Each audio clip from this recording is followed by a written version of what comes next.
네, 여러분 오늘 사사기 20장 제가 사사기 거의 한 1년 이상을 아마 사사기 말씀을 2주에 한 번씩 전해서 오늘 20장 말씀을 보게 됐습니다. 전쟁터에 핀 선악과의 꽃. 물론 저는 선악과의 꽃이 어떻게 생겼는지 보지 못했지만 오늘 말씀의 제목을 그렇게 정했습니다. 사사기 마지막 부분인 19장, 20장, 21장은 그 내용이 서로 이어져 있습니다. 지난 주일에 우리가 들은 말씀은 에브라임 산지에 사는 어떤 레위인이 집 나간 첩을 데리려고 베들레헴에 갔다가 돌아오는 길에 기브아라고 하는 곳에 불량배들에게 집단적으로 그 성추행을 겪은 그래서 그 여인이 첩이 숨이 끊어지게 되고 그 시신을 집으로 옮겨와서 그 시신을 12조각을 내어 이스라엘 각 지파에게 보내게 되고 여인의 시신의 조각을 받은 모든 이스라엘 사람들이 깜짝 놀라가지고 각 지파에서 군대를 파송하게 되어서 사람들이 미스바에 모이게 됩니다. 사건은 타락한 레위인으로부터 시작되는 것 같지만 실상은 말씀을 보면 그 시대 전체가 얼마나 어두움에 이렇게 가라앉아 있는가라고 하는 것을 알 수 있고 그 레위인이 자기 집으로 돌아가는 시간을 미적미적거리다가 석양의 길을 떠나게 되는, 그래서 그 밤에 그런 가까운 곳에 집에까지 충분히 일찍 가면 갈 수 있었던 거리를 중간에 머물다가 그런 일을 만나게 되는데, 이런 것은 마치 하나님 앞에 설 시간을 계산하지 못하는 어리석은 인간의 모습이 마치 석양의 길을 떠나는 그 레위인의 모습에서 다 보인다고 하는 것이 지난주 말씀의 요점이었습니다. 이스라엘 사람들은 즉각적으로 전쟁을 선포하고 군사 40만 명이 모여서 어떤 일인지에 대해서 그 설명을 레위인으로부터 들었습니다.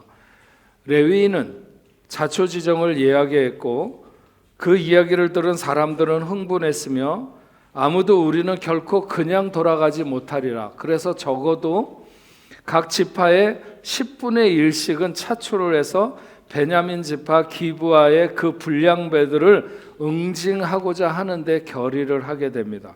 그러면서 온 베냐민 지파 사람들에게 기브아의 불량배들을 우리에게 넘겨라. 우리가 그들을 죽여서 이스라엘에서 악을 제하여 버리겠다, 이렇게 했습니다. 그랬더니 이 기브아라고 하는 곳을 차지하고 있었던 베냐민 지파 사람들은 기분이 상했습니다.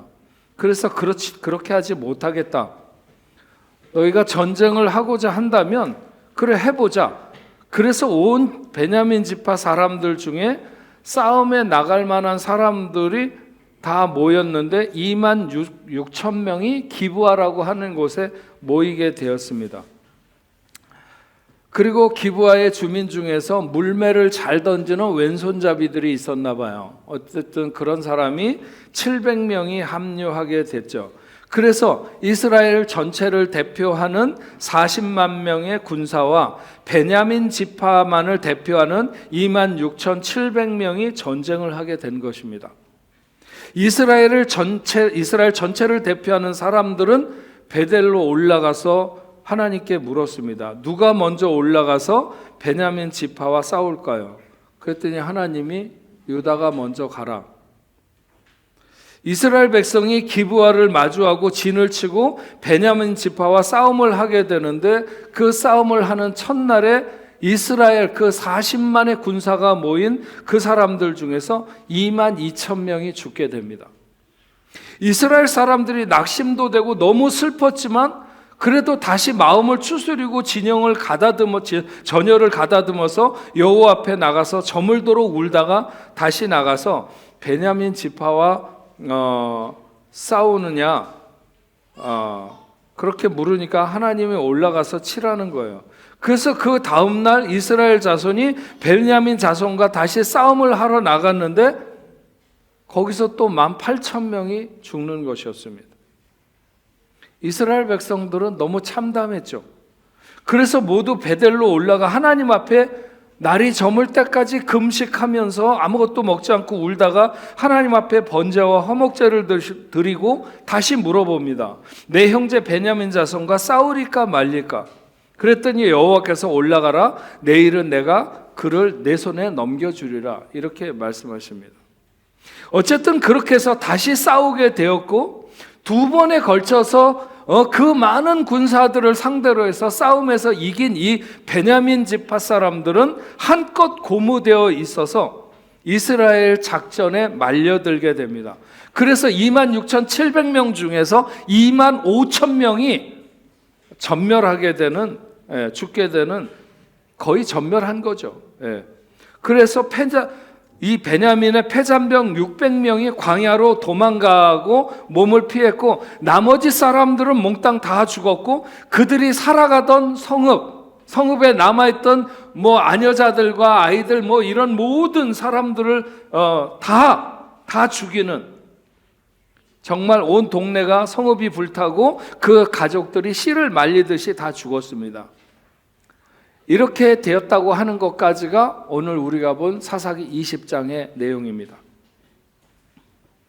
여러분, 여호수아 7장에 보면 이스라엘 백성들이 여리고를 점령한 후에 그 다음에 아이성을 점령하기 위해서 정탐꾼을 보냅니다.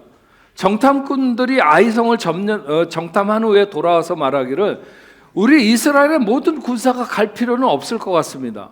성도 조그맣고, 그러니까 한 2,000~3,000명만 올라가도 그 성은 충분히 점령할 수 있을 것 같습니다. 이렇게 얘기를 하니까 많이 잡아서 그럼 3,000명이 올라가라 그래서 3,000명이 아이성에 올라갔었는데, 오히려 그 3,000명이 나갔다가 전쟁에서 패하면서 밀려가지고 36명이 죽고 도망가는 신세가 된 거예요.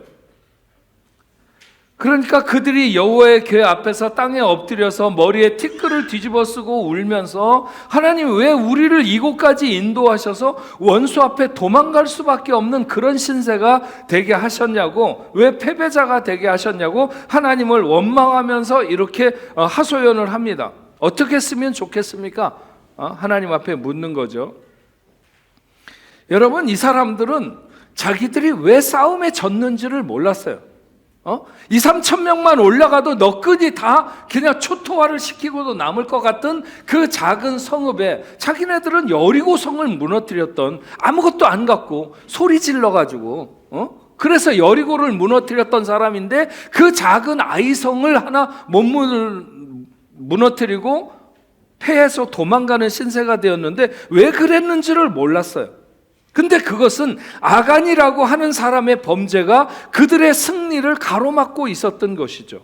그래서 하나님은 아간의 범죄를 다 처리하고 난 후에 이스라엘에게 아이성을 점령할 수 있도록 해주셨어요. 오늘 본문에 나오는 베냐민과의 전쟁을 위해 나서는 이스라엘 백성들 앞에 하나님의 마음이 어땠을까 하는 생각을 해봅니다. 얼마나 착잡했을까?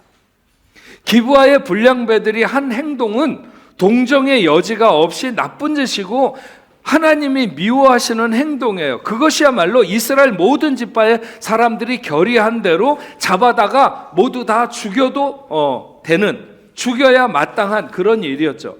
그런데 이스라엘 지파 사람들이 먼저 알았어야 하는 것은 과연 문제의 본질이 어디에 있느냐 하는 것이죠. 이런 것에 대해서 그들이 먼저 파악했어야 돼요. 이스라엘 사람들은 누가 앞장서야 하는지를, 싸움을 내가 나가려고 그러는데 누가 앞장서야 하는지를 물었지, 정말 이것이 싸울 문제인지를 하나님 앞에 묻지 않았습니다. 그들은 하나님이 보이신 길을 가려고 하는 것이 아니라 하나님은 무조건 자기네들이 가는 길에 따라오시면 되는 것처럼 그렇게 행동했습니다. 적어도 문제의 본질이 어디에 있었는지를 하나님 앞에 묻지 않고 자기들이 싸워야 될 문제를 이미 결정 지었어요. 그래서 첫날 나가서 싸우고 22,000명이 죽었을 때 그들은 문제가 우리에게 있구나라고 하는 것을 알았어야 되는데 그렇지 못했던 거죠. 그럼에도 불구하고 그들은 여전히 자신을 살피지 못하고 그 다음 날도 나가서 싸울까요? 그러니까 싸워라. 그래서 나가서 싸웠는데 또 18,000명이 또 죽은 거예요. 여러분, 타락한 레위인, 지난주일에 우리가 생각했던 타락한 레위인, 하나님의 일에 부름받은 사람, 그는 그 전쟁의 소용돌이, 오늘 일어나고 있는 전쟁의 바로 그 중심 인물이 그였어요. 그는 모든 이스라엘 사람들 앞에서 자초지정을 이야기할 때 자기 중심적으로 교묘하게 편집해서 선동적으로 말하고 있는 것을 알 수 있습니다. 기브아 사람들이 자기의 목숨을 위협했고, 자기가 그곳을 지나가는데 기브아 사람들이 자기의 목숨을 위협했고, 그래서 자기의 첩을 빼앗아다가 그 많은 사람들이 한 여자를 능욕했고, 그래서 죽였다는 것입니다. 사실에 기반해서 말하고 있는 것 같지만, 그러나 자기가 첩을 지키기 위해서 어떤 방어적인 자세도 갖지 않았고, 오히려 자기 손으로 그 첩을 넘겨주었고, 집단 강간이 일어날 것이 뻔함에도 불구하고 아무런 조치도 취하지 않았고, 아침에는 일찍이 그 첩을 버려두고 도망가려고 했던 그런 불리한 이야기들은 하나도 하지 않았습니다. 다 생략했죠. 마치 자기는 자기 첩을 엄청나게 사랑했는데 불행하게도 잃고 말았다고 하는 안타까움을 극대화했습니다. 자기의 타락, 그래서 자기의 반성이나 고백은 없고 오직 기브아 사람들의 불량적인 것만을 강조하는 이 레위인의 그릇된 자기 객관화는 하나님도 어느 편을 들 수 없는 그런 전쟁의 소용돌이 속에 빠져들게 되는 것이죠. 이 레위인이 자기의 실체를 뒤로 감춘 뒤 격양된 선동의 이스라엘 사람들은 사실 여부를 따지지 않고 그가 어떻게 첩을 얻게 되었는가, 레위인이 어떻게 첩을 얻게 되었는가 하는, 그래서 그런 일이 일어나게 되었는지, 그가 하나님의 일을 하는 사람으로 하나님 앞에 바로 섰는지 이런 것은 생각하지 않고 감정이 충동되어서 군중의 힘을 발할 수 있는 곳으로 몰려들 가고 있었습니다. 이스라엘 사람들은 정확하지 않은 대의 명분에만 모두가 다 매몰되어서 모두 자기들이 심판자가 되어야 되는 것처럼 흥분해서 의기를 투합했던 것이죠. 하지만 하나님마저 그들에게 그렇게 떠밀리시는 하나님은 아니십니다. 하나님은 누가 먼저 내려가느냐고 물었을 때 유다라고 했지만 유다에게 승리를 주겠다고 약속하지는 않으셨어요. 다음 날도 싸우러 가느냐고 물었을 때 싸우러 가라고 하셨지만 역시 승리를 약속하신 것은 아닙니다. 왜냐하면 그 레위인이 40만 명의 이스라엘 사람들을 모두 충동할 수는 있어도 하나님마저 그렇게 마음대로 충동할 수는 없었습니다. 하나님은 그 불행의 시작이 어디에서 일어났는지를 너무나도 잘 알고 있었습니다. 하나님은 세상이 타락했다고 세상을 심판하는 것이 아니라 하나님의 사람들이 타락했기 때문에 심판하는 것입니다. 소돔과 고모라가 죄악이 넘쳐서 멸망한 것이 아닙니다. 하나님이 찾으시는 의인 10사람이 없어서 멸망한 것입니다. 하나님은 타락한 세상에 그다지 그렇게 크게 관심이 있는 분이 아닙니다. 하나님은 항상 자기의 일을 하고 있고 자기와 동행해야 되는 하나님의 사람들이 어떤가 거기에 관심이 있으신 것이죠. 이스라엘 백성 4만 명이 죽었습니다. 베냐민 지파에서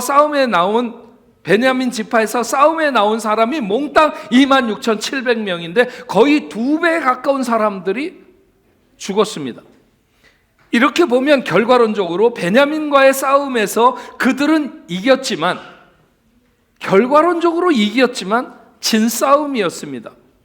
그들은 차지하고 싶었던 땅이 있었던 것도 아니고 빼앗고 싶었던 성이 있었던 것도 아닙니다. 단지 베냐민을 이기려고 했는데 26,700명을 이기기 위해서 4만 명이 죽었습니다. 하나님은 이스라엘을 이기고 싶어하고 이기게 하고 싶어하지도 않으셨고 그렇다고 베냐민을 이기게 하고 싶지도 않으셨어요. 하나님은 그때 마음이 어땠을까? 누구 편을 들어야 돼요? 마치 무슨 큰아들은 우산 장사하는데 비가 오게 해달라고 해야 될 것 같고, 작은 아들은 집신 장사하는데 날이 맑아야 될 것 같은, 그래서 이렇게 기도할 수도 없고 저렇게 기도할 수도 없는 어머니처럼 하나님은 도대체 어느 편을 들어서 싸움에서 누가 이기게 해주어야 했을까요? 이런 큰 민족적인 비극이 하나님의 뜻을 벗어난 한 레위인으로부터 시작하는 것이 분명해도 이 베냐민 사람들의 행동이 정당화될 수는 물론 없죠. 기브아의 불량배들이 정말 베냐민 사람이었는지 아니면 베냐민 관할 구역에 있는 이방인들이었는지는 모릅니다. 소돔과 고모라도 그랬고 주변의 이방인들이 사는 지역에서 이런 일들이 종종 일어났던 것 같습니다. 그리고 주변에 여전히 이방인들이 주로 차지하고 있는 성읍들이 많이 있었기 때문에 충분히 그럴 가능성이 있죠. 이스라엘 사람들이 모두 모여서 베냐민 지파의 잘못을 지적할 때 베냐민 지파 사람들은 일단 자기들을 돌아보면서 그런 얘기를 들으면 사실관계를 확인해야 했습니다. 그래서 이스라엘 사람들과 전쟁을 그가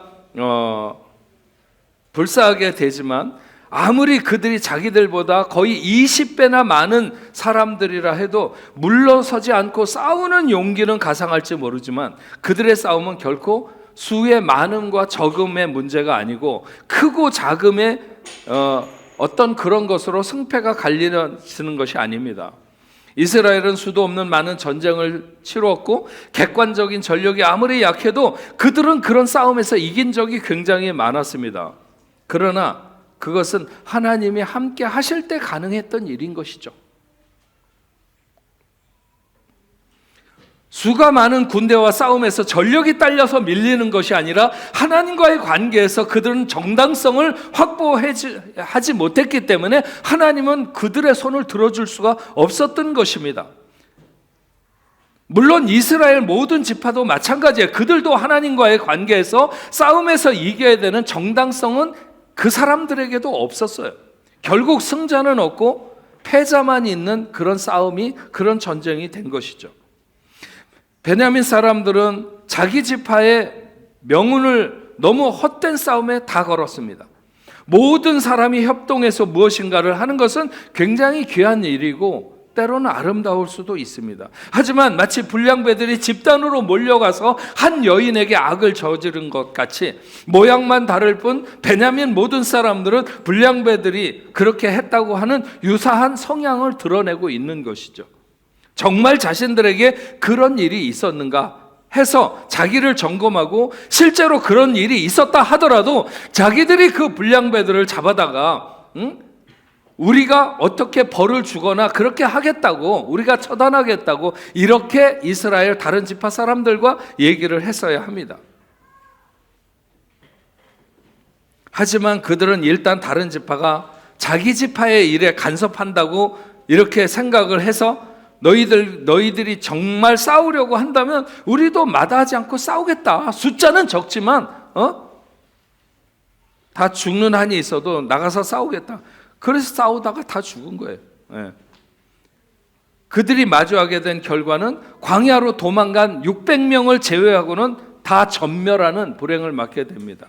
이것이 그들이 야곱의 아들 베냐민으로부터 시작해서 오랜 시간을 거쳐서 형성된 그 모든 베냐민 지파 사람들이 다 죽는, 600명 남겨놓고 다 죽는 그런 최악의 불행한 사태를 맞게 된 것이죠.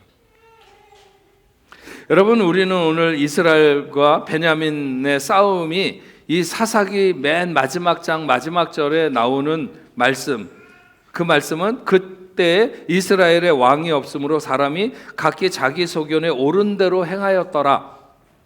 자기 소견의 옳음을 증명하기 위해서 전쟁을 벌이고 반대편 사람들을 죽이는 이런 일을 저지르게 됩니다. 그래서 양편 모든 사람들을 합치면 6만 5천에서 적어도 7만 명 정도가 그 전쟁터에서 죽습니다.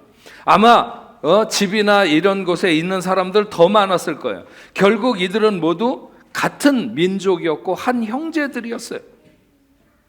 저는 늘 그런 생각을 하는데 사람이 한 명 죽으면 적어도 그 사람 주변에 가장 가까운 사람 10명 정도는 그 인생에 직접적으로 미치는 큰 고통 속에 빠지게 된다.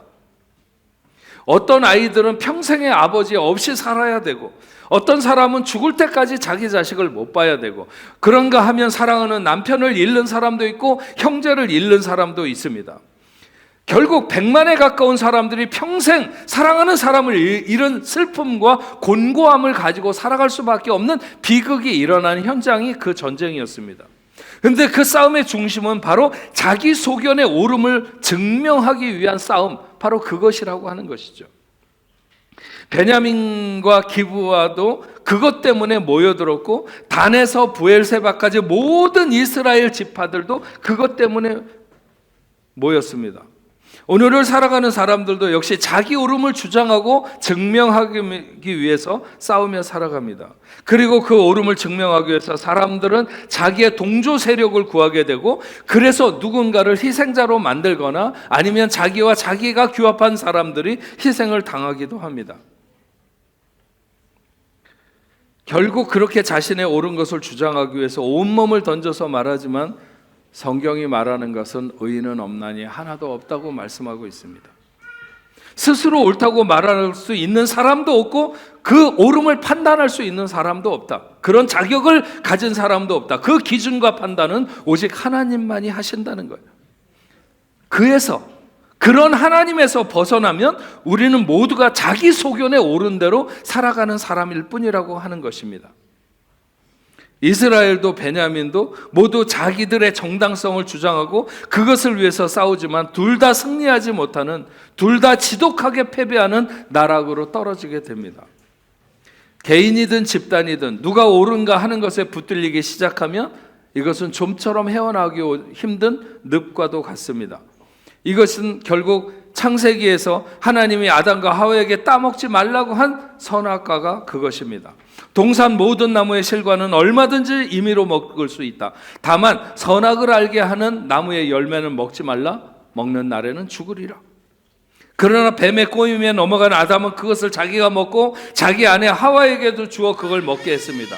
그 선악을 알게 하는 나무의 열매를 먹은 형벌은 상상 이상이었습니다. 정령 죽으리라 했는데 결국 모든 인생이 한 명도 안 남고 모두 다 죽게 되었습니다. 그 어떤 인생도 그때로부터 지금까지 살아있는 사람도 없고, 아니 예수님 시대부터, 아니 200년 전서부터 지금까지 살아있는 사람도 없고, 그런 사람이 어디에 숨어있을 가능성도 없습니다.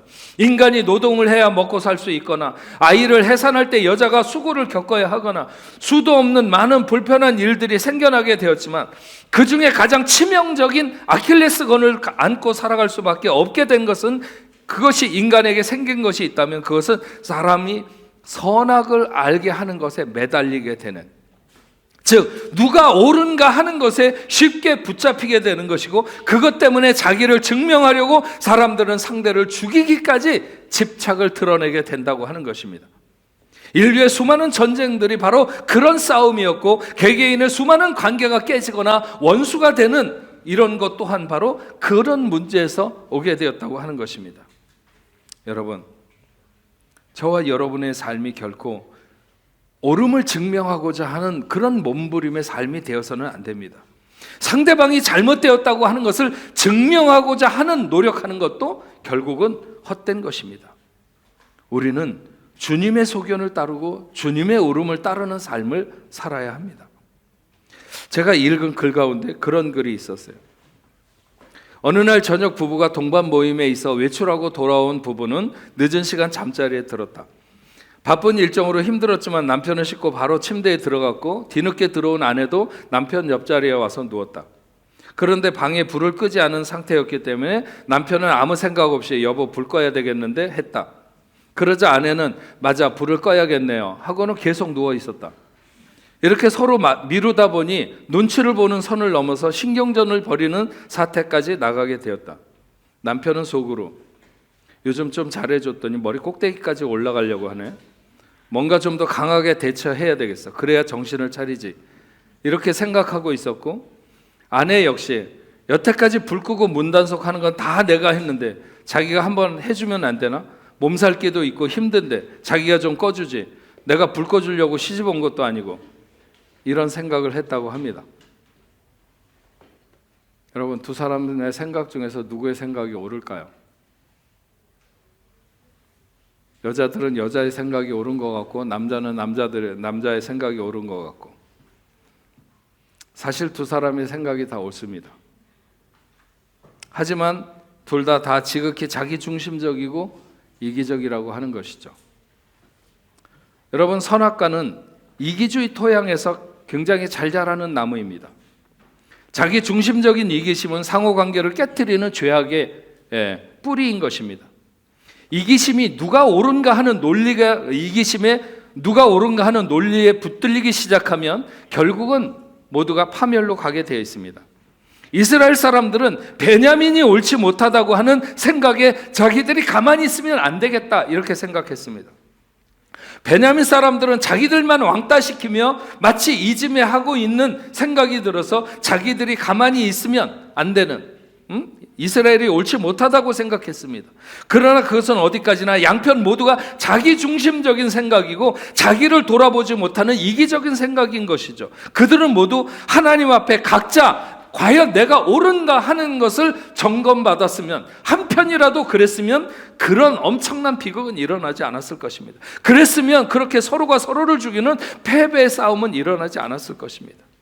결국 그들이 그렇게 자신의 옳음을 증명하기 위해서 전쟁에서 선악과의 꽃을 활짝 피우게 되는 것을 알 수 있습니다. 그런데 그 꽃은 사망의 냄새가 지독한 꽃입니다. 자기 소견에 옳은 대로 행하기가 팽배한 시대, 우리는 오늘 그런 시대를 살아가고 있습니다. 어쩌면 역사가 시작된 이래로 지금보다 더 그것이 팽배한 세대는 없었습니다. 이런 시대 속에 저와 여러분은 어떻게 살아야 될까요? 하나님의 소견에 옳은 대로, 하나님의 소견이 무엇인지를 묻는, 그러면서 살아가게 될 때 저와 여러분들은 하나님의 뜻을 이루면서 오늘 이렇게 이스라엘 모든 지파와 베냐민 지파가 전쟁을 하면서 선악과의 꽃을 피우는 그런 삶이 아니라 하나님 앞에 영광된 삶을 살아가게 될 줄로 믿습니다. 우리 같이 찬양하실 때 내게 허락하신 시련을 통해 나의 믿음 더욱 강하게 자라나고 험한 산과 골짜기 지나는 동안 주께 더 가까이 나를 이끄시네. 우리 같이 찬양하면서 오늘 말씀 다시 한번 결단하는 시간 가지겠습니다.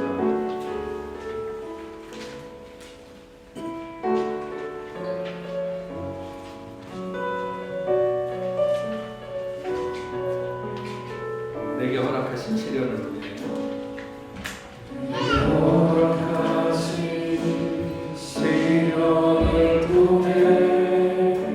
나의 믿음 더욱 강하게 자라나고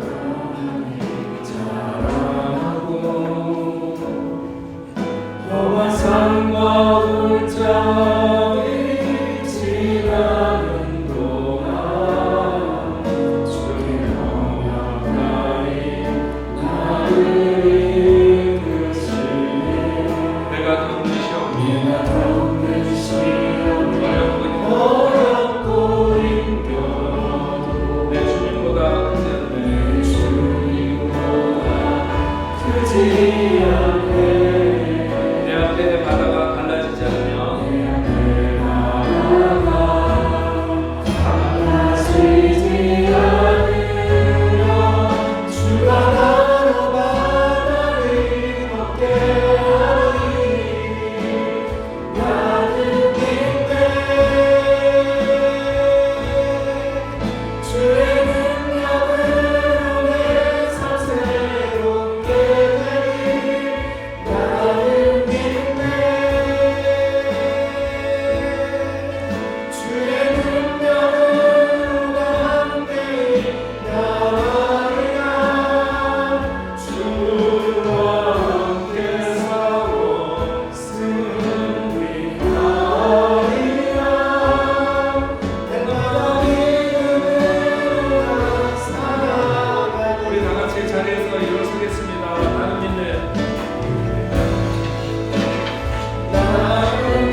전능하신 하나님 감사합니다. 오늘 사사기 20장에 있는 말씀을 대하면서 참 인생이 얼마나 어리석은가. 한 사람으로부터 시작된 그 소용돌이가 민족이 민족의 반감을 갖게 되고 전쟁을 일으켜서 수만 명이 죽는, 하나님도 어느 쪽 편을 들 수 없을 만큼 그렇게 혼란스러운 전쟁을 벌이는 그들은 누가 옳은가, 거기에 결국 매달리다가 양편에 수많은 사람들이 희생을 당하는 그런 그 비극적인 역사를 오늘 우리가 살펴보면서, 이 시대도 마찬가지로 많은 사람들이 다 자기중심적으로 이기적으로 누가 옳은가, 저 사람이 잘못됐다고 지적하고 싶고 그런 삶을 살아가려고 하는 많은 행태들이 있는 시대입니다. 그러나 사사기의 사람들이 그렇게 자기 소견에 오른 대로 왕이 없는 삶을 살아가는 것처럼 오늘 우리가 그렇게 살면 우리도 똑같이 동일한 비극을 만날 수밖에 없겠지만, 오늘 이 시간에 주님 앞에 예배하는 당신의 사랑하는 자녀들, 하나님의 소견에 옳은 것은 무엇일까? 하나님은 무엇을 원하실까? 하나님은 나에게 무엇을 원하시는가? 먼저 생각하는 저희가 될 수 있도록 주여 도와주셔서 결코 나로 인하여 비극이 번져가는 일은 없도록 주여 도와주시고, 오히려 하나님의 뜻을 구별하고 하나님의 뜻을 이루는 그런 삶을 살아가는 귀한 자녀들 다 될 수 있도록 주님 도와주옵소서. 오늘도 하나님 앞에 예배하며 귀한 예물을 구별하여 올려드립니다. 마음과 정성을 다해서 드리는 손길들마다 하늘에 신령한 것으로 땅에 기름진 것으로 넘치게 채워주시어서 마르지 않게 하여 주옵소서. 저들이 살아가는 생애에 힘이 넘치게 하시고 소망이 있게 하여 주시옵소서. 11조로 감사 예물로, 선교 헌금으로, 주일 헌금으로 목적을 가지고 하나님 앞에 올려드리는 예물들이 있습니다. 하나님 귀하게 받아주시고 하나님의 나라를 위하여 사용될 수 있도록 주여 도와주시옵소서. 하나님, 우리 교회와 더불어 함께 선교하는 모든 선교지들마다 같이 해주시고 귀한 종들을 붙들어 주셔서 오늘도 낙심하지 아니하고 복음 들고 일선에 서기에 부족함이 없도록 주님 도와주시옵소서. 사랑하는 교회 성도들 중에 질병으로 인하여 고통받는 하나님 자녀들이 있습니다. 근심하고 걱정하는 자녀들, 아버지 하나님, 그 모든 질병으로부터 하나님 고쳐 주옵소서. 우리 문 목사님에게도 하나님 함께 해주셔서 신속하게 나을 수 있도록 주님 도와주시고, 또 몸이 아파서 이 자리에 나오지 못했거나 이 자리에 있는 하나님의 자녀들 가운데 어떤 질병에 있든지 노인받게 하시고 주의 피 묻은 손으로 어루만져 주옵소서. 예수의 이름으로 모든 질병이 물러가고 깨끗해질지어다. 주님 역사하여 주시옵소서. 아버지 하나님, 오늘도 하나님 앞에 함께 예배드린 이 다니엘, 김명선, 김성현, 박미애, 아버지 하나님 귀한 자녀들 은혜와 복으로 함께하여 주시옵시고, 저들이 가는 길에 동행하시며 언제 어디서나 하나님의 큰 은혜를 누릴 수 있는 복된 삶을 살아가도록 하나님이 역사하여 주옵소서. 흩어지는 당신의 사랑하는 자녀들과 동행하시고 한 주간 또 주 안에서 승리하게 하여 주옵소서. 이제는 우리 주 예수 그리스도의 은혜와 하나님 아버지의 크신 사랑과 성령님의 감화 감동 위로 교통하심이 오늘 하나님 앞에 나와 예배하는 당신의 사랑하는 자녀들과 저들의 가정과 직장과 두고온 고국교회, 세계 만방에 흩어져 복음을 전하는 모든 선교사들과 그 사역지 위에 이제로부터 영원토록 함께 있을지어다. 아멘.